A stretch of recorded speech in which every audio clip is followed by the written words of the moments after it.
this could take a lot off your plate to and have a great experience, and you know that everything's kind of taken care of, and you have a mom in the background making sure you're all good. I know that would put my mind at ease. Even, I mean, you hope you don't have to really use it, but if your kid does somehow walk away or whatever the circumstances are, that would make me feel better just even knowing it's there. Being able to be a small part of other people's memories, it's a really special bond that I get to build with my clients. And I love getting to help them not only just with that initial vacation, but with vacation time after time and year after year. We're Erika Marie and Marie Lifschultz, a San Antonio area realtor and lender, but most importantly, we're working moms. The goal of this podcast is to provide support and a sense of community to San Antonio area working moms like us. So join us in trying to find a balance between career, family, and everything in between.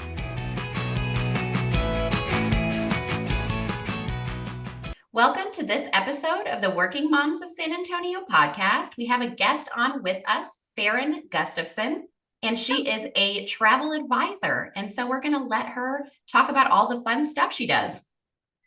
Hi, thanks for having me. Hello. So I am a travel advisor. I operate under the name Vacations Worth Melting For. So that's kind of just me, myself, and I. But I'm actually a part of a host agency called Magical Enchanted Vacations. And we are the agency, we call it MEV. MEV is actually a platinum agency with Disney, Universal Studios, Sandals, and there's a couple of other great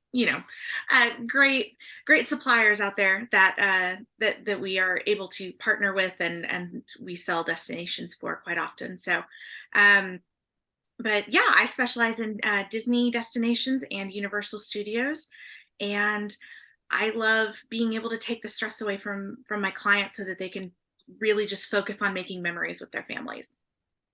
Oh, I love it. So how long have you been doing this, Farrin? I graduated the Disney College of Knowledge in the summer of 2018. And at the time we had just welcomed our second child, and I was a middle school theater teacher. And so that supplemental side gig, kind of became a little bit more of a necessity. And so I wanted to, find something that would make me feel as passionate and as excited as teaching theater did. And when I found out that you could, work with people to customize and curate their Disney vacations, I was like, well, that seems like an obvious fit for me. So found a great host agency that I was able to work part-time through. A lot of host agencies don't really have the ability to kind of let their agents work part-time. But my agency owner is a really wonderful person who completely understood my predicament of like, I'm available full time during the summer and like certain weeks throughout the year, but I've got this newborn and I have a 3.5-year-old, and also I work like 12 to 14-hour days on the regular, teaching theater and after school rehearsals and stuff. So, but yeah, I've technically been doing this since 2018, but full time, I would say really for about the last year or so. Awesome. So your side hustle became your full-time job. You got really good. Yeah. And it worked for you. Yes. I left teaching in August of 2020, thanks COVID, to be home with the kids and make sure that they were, we were trying to be as safe as possible.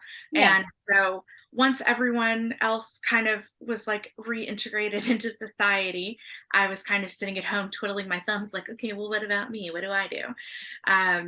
And, I had gone through some trial and error jobs kind of out in the real world and finally just decided, well, I know what I like doing. I know I'm good at it. Why am I out here trying to like make my square peg fit in all these round holes? And just decided that I was just going to focus on what I wanted to do. And that was planning vacations. Oh, I love it.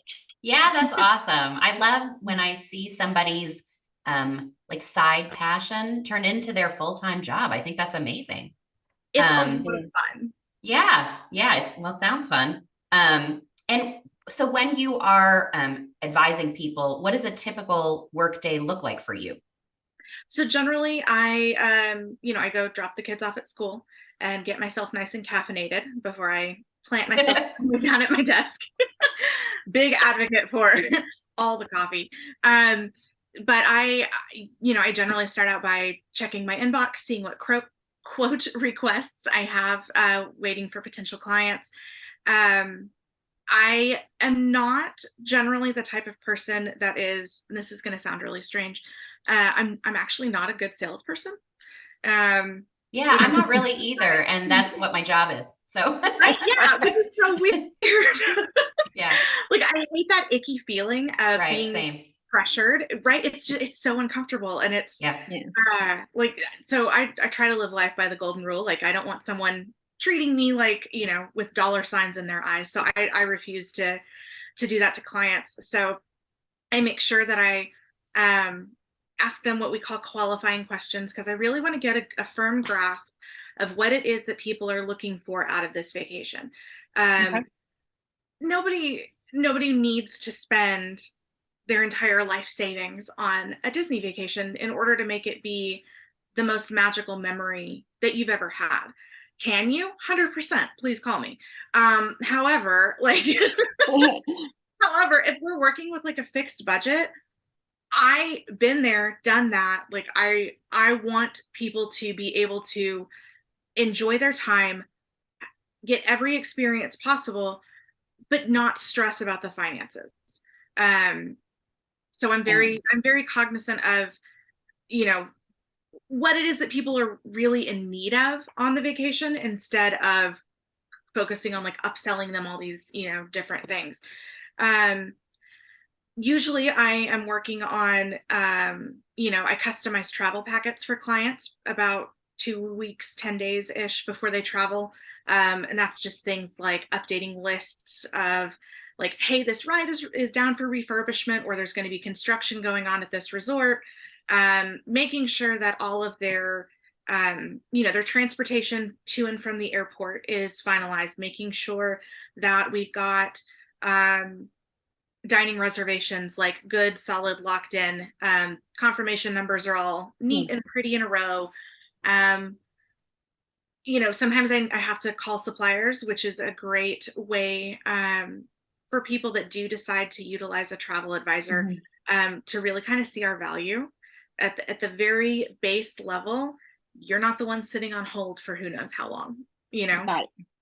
Yeah. So I'll call Disney, Universal, Disney Cruise Line, whomever it is, so that you don't have to worry about doing that. If I have a client that is within, we call it the 60-day window. And that means that we can start booking your Disney dining and experience reservations. So things like, if you want to go eat some Mickey Mouse waffles over at Chef Mickey, if you want to go have like a makeover with a fairy godmother in training at the Bippity Boppity Boutique. We book all of those things 60 days out. The fun part is, and I say that like very air quotes filled, is that those reservations open between 4:45 and 5 a.m. our time. Ooh. Oh, wow. So yeah, so I wake up and I take care of those for my clients so that they don't have to worry about it. Yeah. Well, it's a great, I had no idea, honestly, like what a travel agent did. I mean, as a kid, we went to the coast and that's about it. So as an adult, we've done a few things, but I had never thought about using a travel agent, honestly. We just kind of went and figured out as to go, we went and booked a hotel and that's it. But hearing all the stuff that you actually could benefit, so working moms could really benefit. Hey, if you're planning a trip for the summer, this could take a lot off your plate to and have a great experience, and that everything's kind of taken care of, and you have a mom in the background making sure you're all good. 100%. And I like you said, we didn't travel when I was a kid. I grew up in Oklahoma, and so pretty much any and all time off of school was spent driving back and forth across the Red River. seeing my grandparents on both sides, really. Yeah. And I didn't realize until I started researching it that travel agents were even still a thing. It felt very like Mad Men, Lucy and Desi kind of a job. But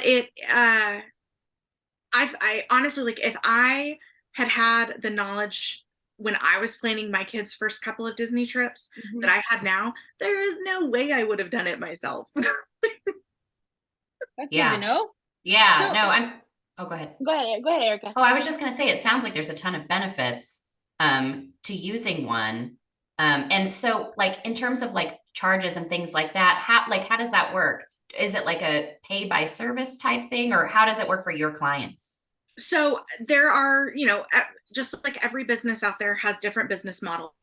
Right. Travel agents and travel advisors are no different.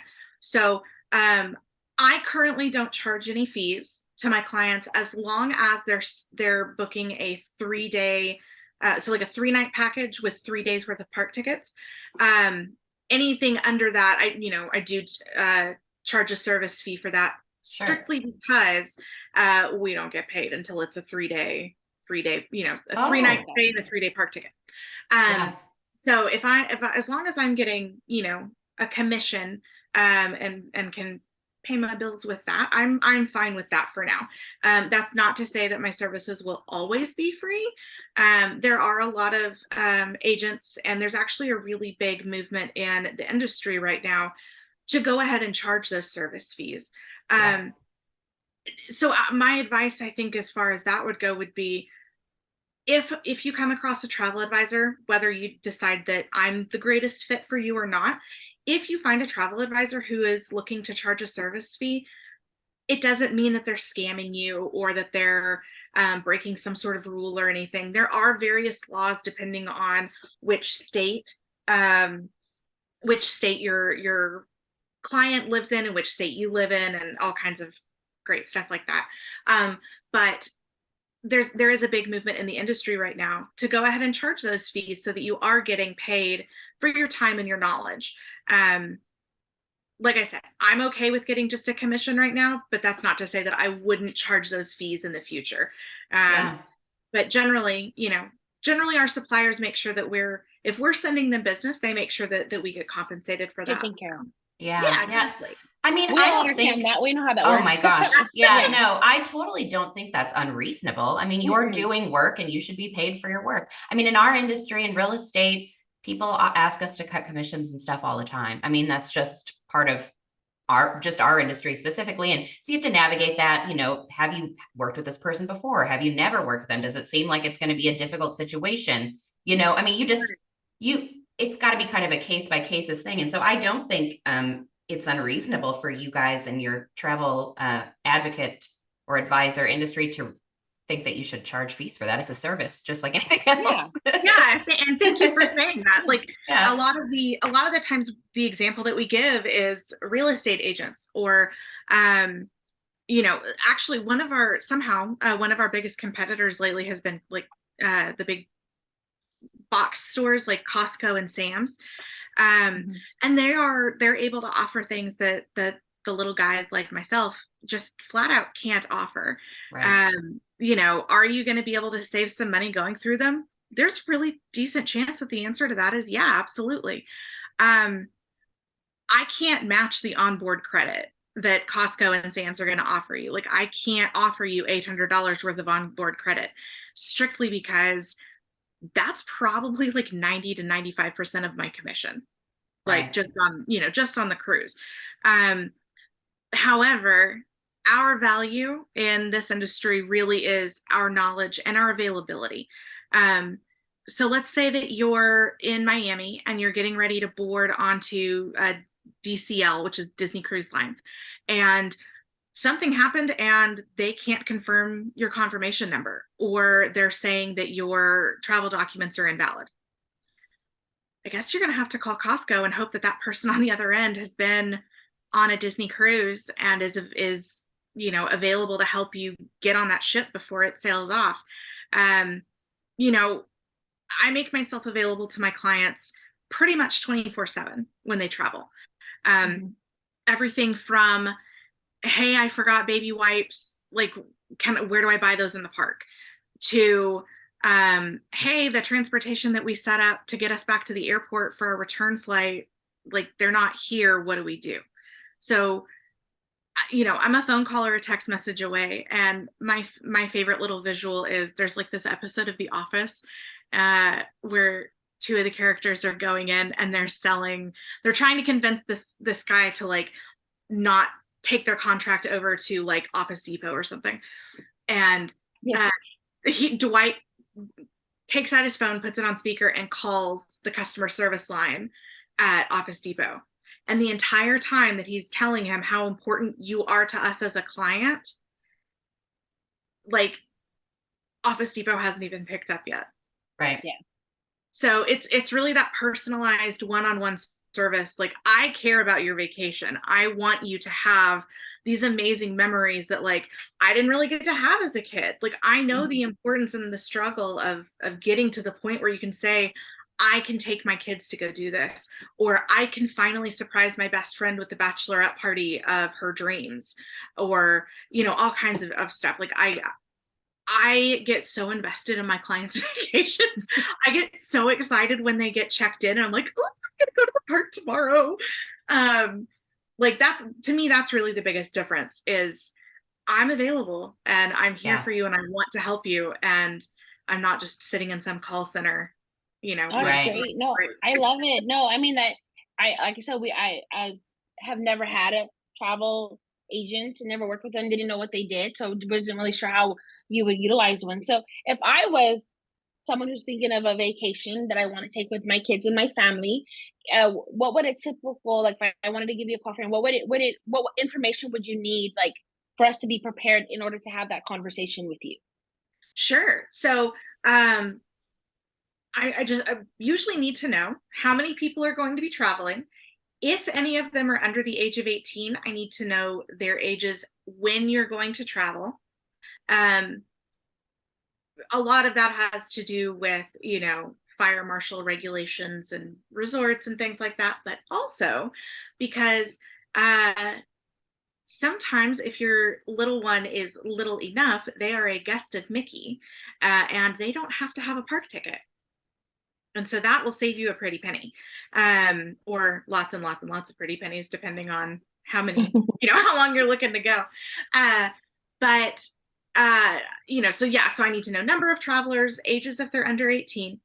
Do you have a time of year that you're looking to travel? Like, do you have a very specific set of dates?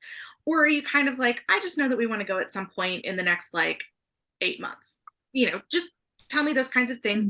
And I can usually look around at some different options and find out, what's going to be the best option for you.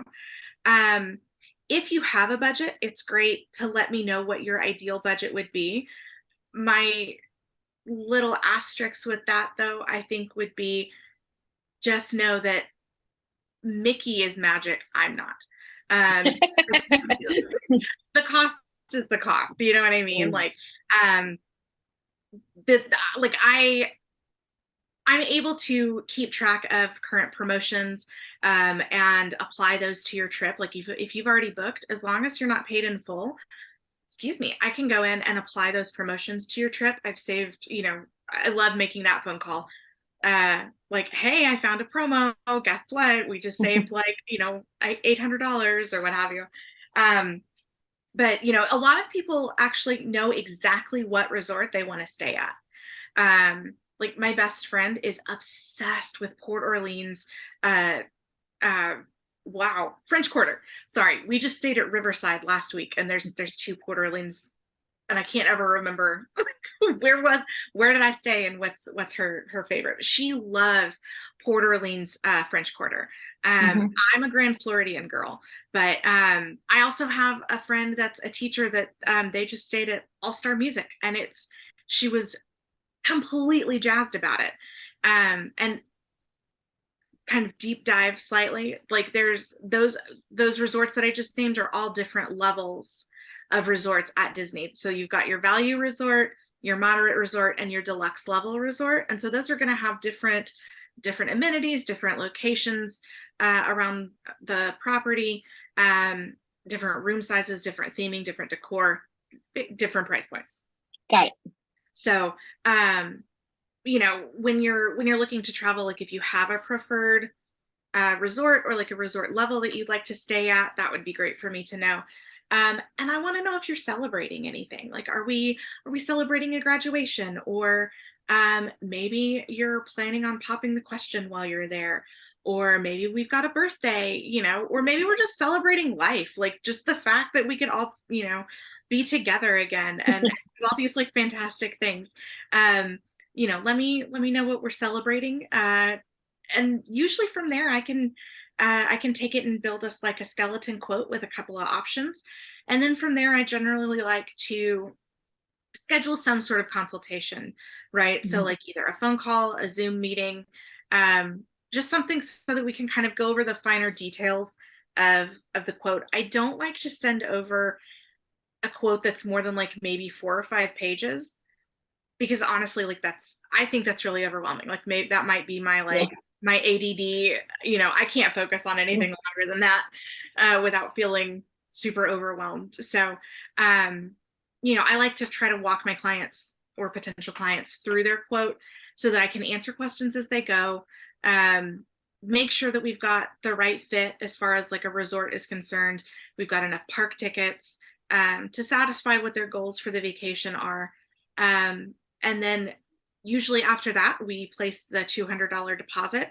And then from there, we kind of plan out the finer details of the vacation. So dining options. I help my clients look at flights, but I don't book flights. But I love to find a deal. So I'm more than happy to send you that text message. It's like, I found a $40 flight out of Austin, book it now. But yeah, so really until that 60-day mark where we can start booking dining and experiences, and then again at the 30-day mark, which is when the final balance is due. You know, it's kind of I'm here to answer your questions and make sure that we're happy and ready to go. Got it. So typically, if I'm understanding, you need at least, it sounds like 90 to 60 days prior to you want to leave in order to kind of get those experiences booked and set, right? Is that what I'm understanding? Preferably. Yeah. Okay, that would be great. So with Disney, they used to give us, we used to be able to start looking at pricing and booking like 499 days in advance. Now they've kind of gone to this model where they release all of the room and package pricing in June at some point. Got it. It's kind of a surprise when they're actually going to release them. They usually tell us a couple of days in advance, and it's always funny watching myself and everyone else kind of go, oh, it's happening. They're going to release it in like 2 days. But so like right now we could book anything for 2023. Come June at some point, they'll drop the 2024 packages for Disney World and generally Disneyland as well, and we can start getting those booked. But we can always get a ballpark rough estimate for that 2024 time frame too. So, but I mean, if you want to travel, if you think like, you know, I think I want to go to Disney World next weekend. I mean, we may not get all of the like the preferred dining, but that's not to say it won't open up in between now and then. So, you know, it's kind of, it's your call. There's never a bad time to take a Disney or Universal vacation, honestly. Like a bad day at Disney is still better than any day in the real world. I love that. Right? I want to go to Disney. Yeah, no, yeah, now I do too. So since you obviously have traveled with your kids and you help people travel with their kids, I want to know if you have any kind of like traveling tips for our working moms when they are traveling with kids.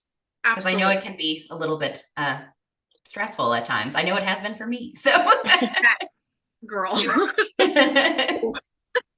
How much time do we have?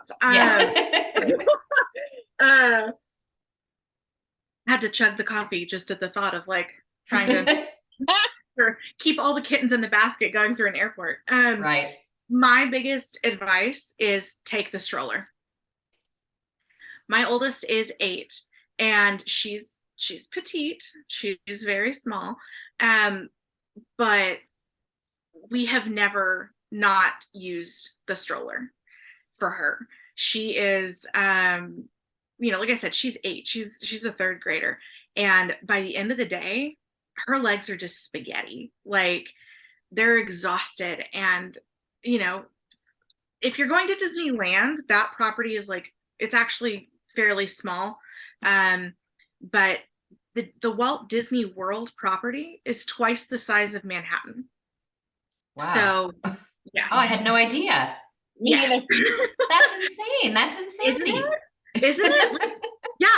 Yeah, there's like millions of people that live in Manhattan, and then you look at Disney World and you're like, let's multiply it. But you also have to think, like, it's home to 4 theme parks, more than 30 Disney owned and operated resorts, plus there are several other resorts that are on the Disney World property. So I'm going to say like 50-ish hotels, so close to 50,000 hotel rooms.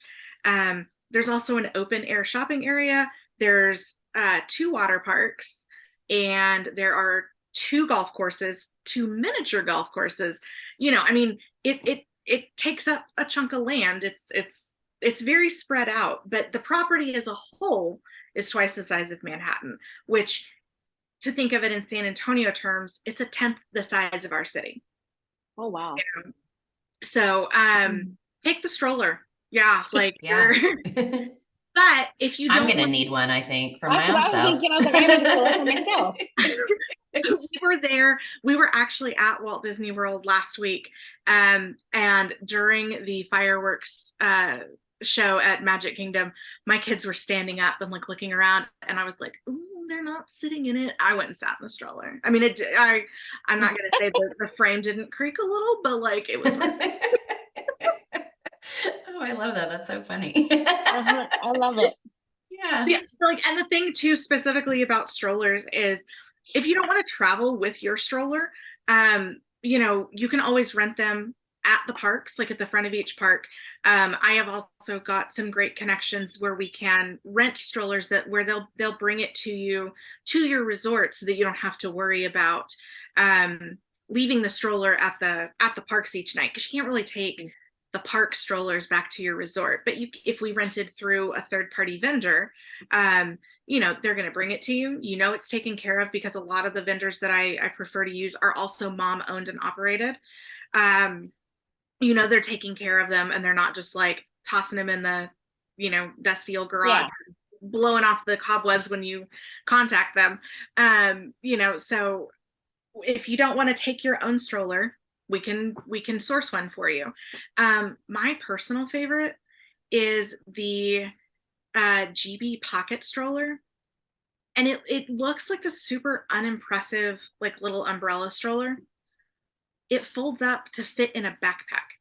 It weighs like less than 5 pounds. We bought 2 of them, and I live and die by that thing. Like they're perfect. We just fold them up when we get back to the resort room each night and put them in one of the drawers. And I love not losing a pinky toe to kicking a giant stroller in my room at night. Well, Erika, did you know you could rent stroller? I had no idea. No. I've been out of being my kids are now teenagers, so it's been a little while since I've had a stroller, but I didn't know it was a thing. Yeah, me How neither. cool is that? I guess you can rent everything now. Yeah, I don't know. Yeah, like and even here in San Antonio, I've got a friend that does like baby equipment rentals and stuff, so that you can so that you don't have to like bring your pack and play with you. She does car seats, she does strollers, she's got like little like toys, like you literally can rent anything. Wow.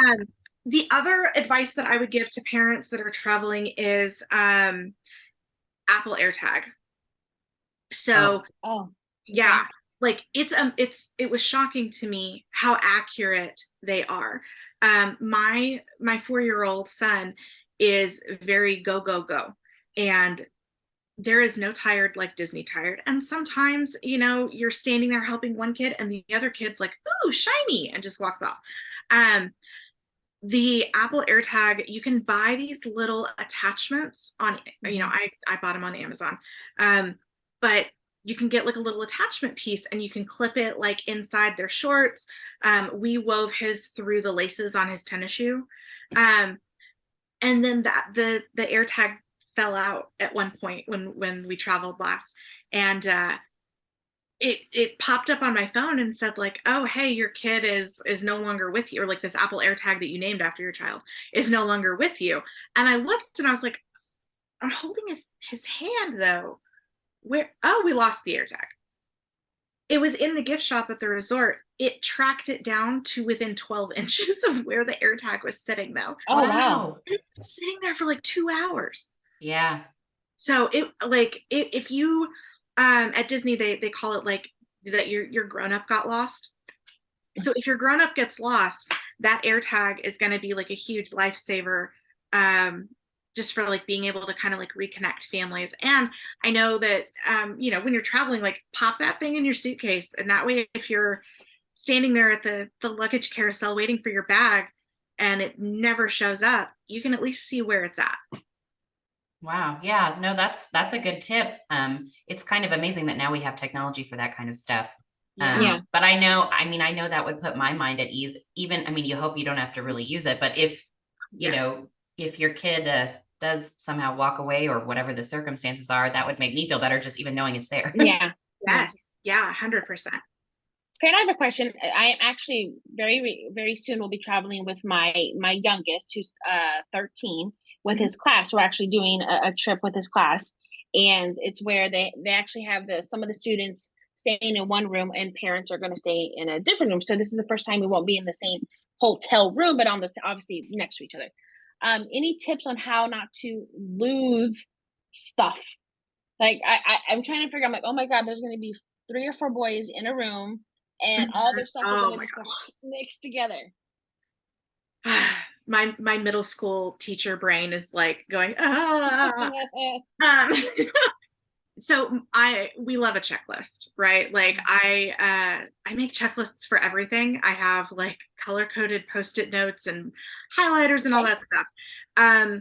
However, I know that if I tried to give any of that to my kids, they're going to color with the highlighters all over my checklists, and they're not going to get utilized for what I intended them for. I think my best advice there would be download an app, and actually you can even use the Notes app if you have an Apple device. Yep.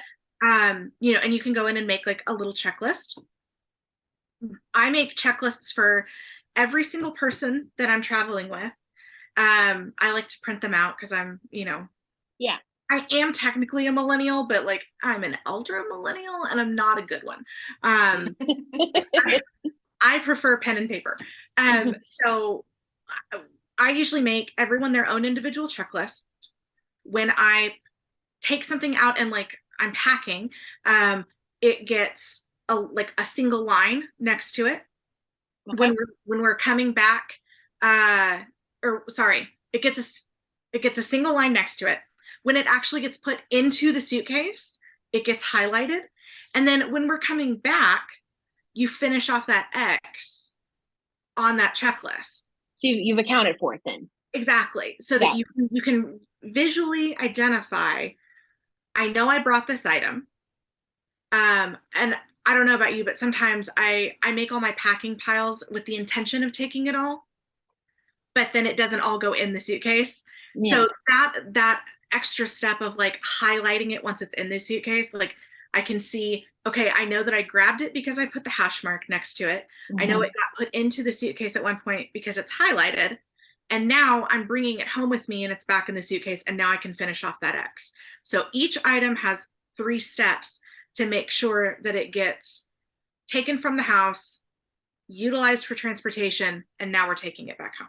Got it. Well, I hadn't thought about the notes thing. Since he has an Apple phone as well, I could share the checklist so he can, when he's when we're ready to leave, to make sure he has the items in the bag that we pack, because it's a very long, it's gonna be a long 5 days. with my 8-year-old, we're really working on responsibility and personal accountability.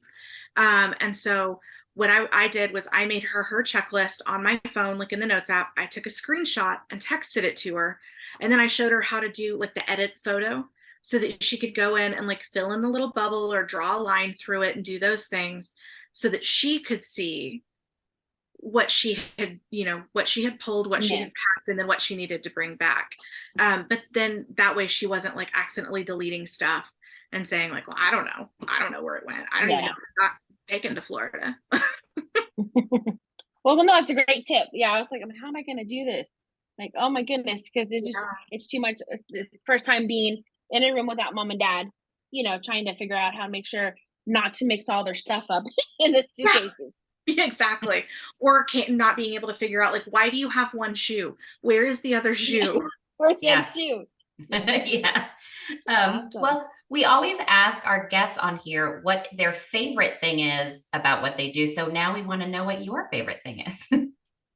My favorite thing is getting to work with my clients to make sure that they get to make those memories. I think over the last several years, we as a society have really kind of refocused our priorities, and we realize that, time is precious and it's a gift. And, sometimes you've just got to like eat the cookie, buy the shoes, take the vacation.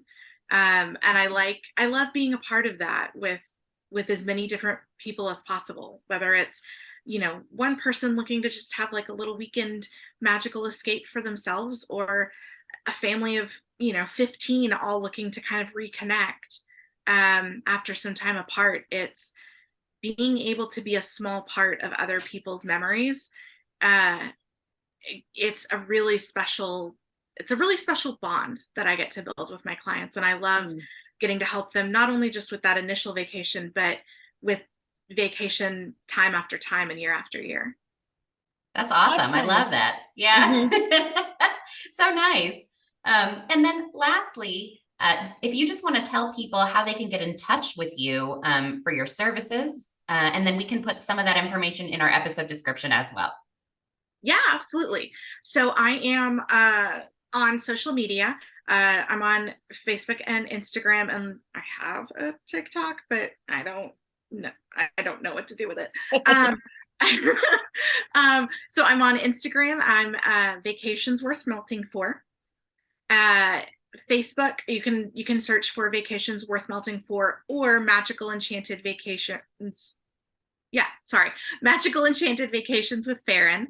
My website is vacationsworthmeltingfor.com, and there's a link there that says like, let's work together, and that'll take you to like a little questionnaire, so you can tell me kind of what your vacation goals are, and really what you're looking for. And you also have the option there of signing up for a consultation. Like, if you don't know what you're looking for, and you don't know like what a reasonable budget might be, or like how many people can I even fit in a room, what's the best time to go, those kinds of things. If you want to have a consultation, you can set that up through that link as well. And I've also got I've got a blog there. I've got some basic Q&A kind of things and all kinds of fun stuff. Oh, that's good. great. Okay. Yeah, perfect. So yeah, I mean, it sounds like you've got a number of ways for people to reach you. And that's awesome. Yeah, no, I know. Believe me, I know how that goes. Okay, well, thank you so much for being a guest. I learned a lot of information about travel advisors that I really never knew at all. Yeah, thank you so much for having me. I really enjoyed it. Yeah, definitely. And thank you to our listeners for tuning into this episode. And I guess we'll just see all of you next week. Next week, guys. Bye.